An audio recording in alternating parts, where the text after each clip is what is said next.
जलवायु परिवर्तन अनुकूलन। जलवायु के खतरे जैसे अत्यधिक वर्षा के कारण बाढ़, भूस्खलन और मिट्टी का कटाव होता है। उन्हें रोकने के लिए कुछ पारिस्थितिकी तंत्र आधारित अनुकूलन रणनीतियां हो सकती हैं। कृषि वानिकी हमारे आसपास के हरित क्षेत्रों को बनाए रखना और हमारे द्वारा खोई गई आर्द्र भूमि को पुनर्स्थापित करना। इस तरह की रणनीतियों से वातावरण से कार्बन डाइऑक्साइड की कमी में वृद्धि, मिट्टी की उर्वरता में सुधार, पानी की गुणवत्ता में सुधार और यहाँ तक कि शारीरिक और मानसिक कल्याण में वृद्धि जैसे लाभ मिलते हैं। तो भारत को जलवायु परिवर्तन अनुकूलन की आवश्यकता क्यों है? इसके 3 कारण हैं। 1. भारत विश्व में कार्बन डाइऑक्साइड का तीसरा सबसे बड़ा उत्सर्जक है। 2. भारत विश्व स्तर पर जलवायु जोखिम सूचकांक में 7वें स्थान पर है। 3. दुनिया भर में तबाही मचाने वाले कोरोना वायरस महामारी के कारण जलवायु परिवर्तन पर कम ध्यान दिया गया था। पहला कारण अधिक लगातार गर्मी की लहरों के साथ साथ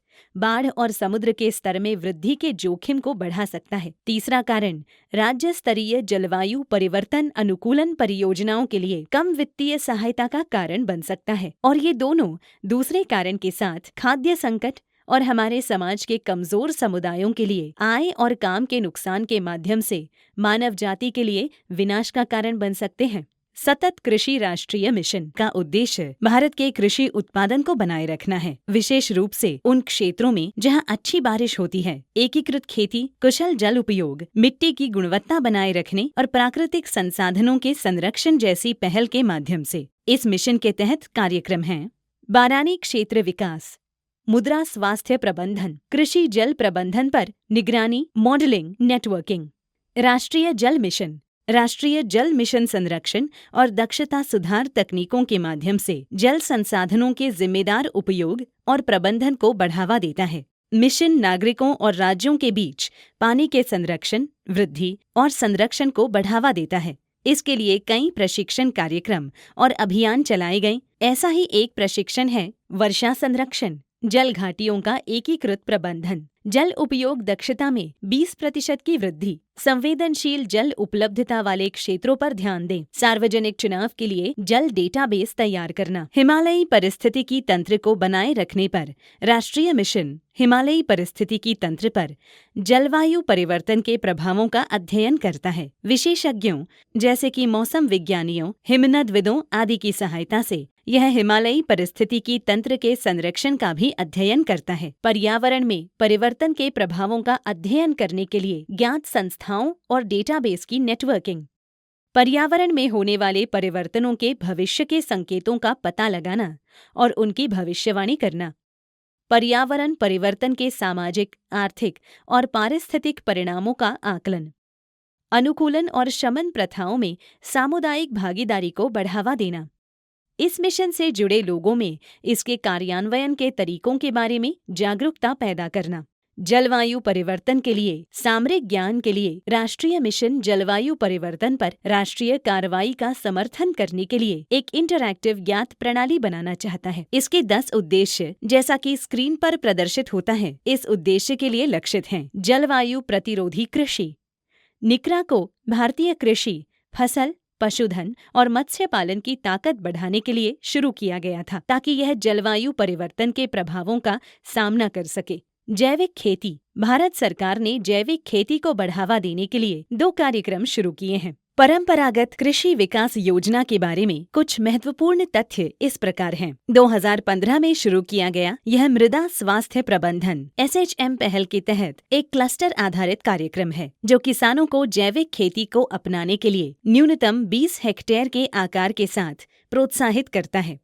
कार्यक्रम के तहत क्लस्टर निर्माण, क्षमता निर्माण, इनपुट के लिए प्रोत्साहन, मूल्य संवर्धन और विपणन के लिए 3 साल के लिए 50,000 रुपए प्रति हेक्टेयर की वित्तीय सहायता प्रदान की जाती है। उत्तर पूर्वी क्षेत्र के लिए जैविक मूल्य श्रृंखला विकास मिशन के बारे में कुछ महत्वपूर्ण तथ्य हैं। 2015-2016 के दौरान शुरू की गई यह योजना प्रमाणित जैविक उत्पादों की एक मूल्य श्रृंखला विकसित करती है। यह जैविक खेती की संपूर्ण मूल्य श्रृंखला का समर्थन करता है जिसमें इनपुट से लेकर बीज प्रमाणन और उपज का संग्रह, उनका प्रसंस्करण, उनका विपणन और उनके लिए एक ब्रांड का निर्माण शामिल हैं। इस पहल के माध्यम से कई किसान उत्पादक कंपनियां, FPO, अब अपनी उपज आधुनिक खुदरा दुकानों, खाद्य प्रसंस्करणकर्ताओं और निर्यातकों को बेचती हैं। कुल 83,075 किसानों और 74,889 हेक्टेयर को कवर करने वाले 169 एफपीओ को जैविक खेती के तहत लाया गया है। आपदा प्रबंधन। CDRI राष्ट्रीय सरकारों, संयुक्त राष्ट्र एजेंसियों और कार्यक्रमों, बहुपक्षीय विकास बैंकों और वित्त पोषण तंत्र, निजी क्षेत्र और ज्ञान संस्थानों की साझेदारी है। साझेदारी का उद्देश्य और जिन क्षेत्रों में यह काम करता है स्क्रीन पर प्रदर्शित होते हैं। इसके कार्य निम्नलिखित हैं। तकनीकी सहायता और क्षमता निर्माण। इसमें आपदा प्रतिक्रिया और पुनर्प्राप्ति सहायता शामिल है। नवाचार, संस्थागत और सामुदायिक क्षमता निर्माण सहायता और मानक और प्रमाणन। अनुसंधान और ज्ञान प्रबंधन। इसमें सहयोगी अनुसंधान शामिल है। वैश्विक रिपोर्ट और बुनियादी ढांचे और क्षेत्र के लचीलेपन का एक वैश्विक डेटाबेस।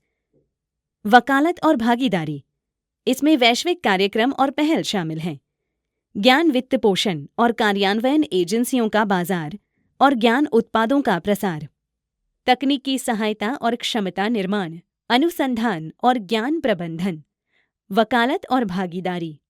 बिहार के लिए प्रकृति आधारित समाधान, वन रोपण और पुनर्वनीकरण, कृषि वानिकी, कृषि प्रकृति आधारित समाधान, शून्य बजट प्राकृतिक खेती। शहरी क्षेत्रों के लिए प्रकृति आधारित समाधान। शहरी क्षेत्र भी प्रकृति आधारित समाधानों के आधार पर जलवायु परिवर्तन अनुकूलन उपायों को अपना सकते हैं।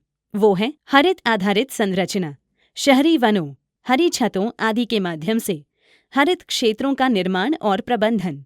नीला आधारित संरचना, नहरों, तालाबों, आर्द्र भूमि, वर्षा जल संचयन संरचनाओं और पारगाम्य बुनियादी ढांचे जैसे जल निकायों का निर्माण और प्रबंधन।